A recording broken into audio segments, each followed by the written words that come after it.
We've had great weather, and you know what? It hasn't been that hot too. So, which is one of the things when you're going 2 practices a day, it just kind of drains the guys. But weather's been good, camp's been good. It's good to be back here.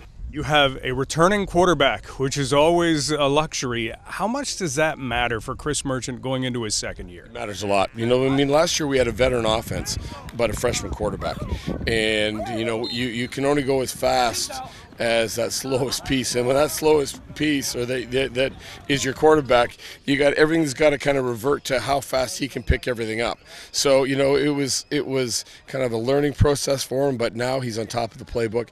Stevenson Bone is coming to camp in good shape. He's competing well too. You know, having two experienced quarterbacks like we have with those two, we're in good shape at that position.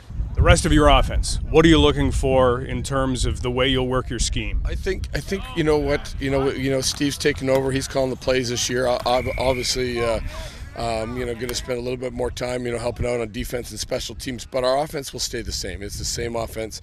There may be a few new wrinkles, but our offensive line, we lost two great players in Sean Jamieson and Matt Van Prate, but we got some really good young players that are stepping up. So I really think, the engine on our offense will be our offensive line, and we'll go as they go. And right now, I'm very confident that we got a good offensive line. Everyone around the league thinks we'll run the ball, and we're going to run the ball. Defensively, where are the biggest holes that you have to fill?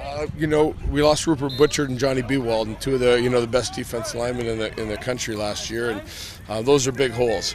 I believe our depth is better this year, so I think our defensive line is going to need to play with a ton of intensity. One of the things that I was trying to stress, to our team and to our defense out there is that we're going to run. I mean, we're gonna beat teams with speed.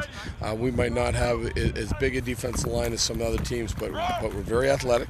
We got to keep them fresh. We're really good at linebacker. Our linebackers are deep. We got the same group back, an experienced group. We're good in the back end and the defensive secondary. We just need to get a good, consistent pass rush, and that means rotating some guys through. Finally, can't forget about the kicking game. Yeah, Mark Leggio's back, and he did a wonderful job for us last year. Consistently, I mean, easy to coach. He does what you tell him to do. He punts the ball where you want it punted, and he was very, very consistent kicking field goals for us. So we're happy. He got a year under his belt. For a young kid who's 19 years old, who's kicking on a veteran team, it can be pretty intimidating. I think now the guys realize, hey, Mark's our man, and guys kind of rally around Mark, and he's got a lot more confidence. Coach Marshall, thank you. Thank you, Mike.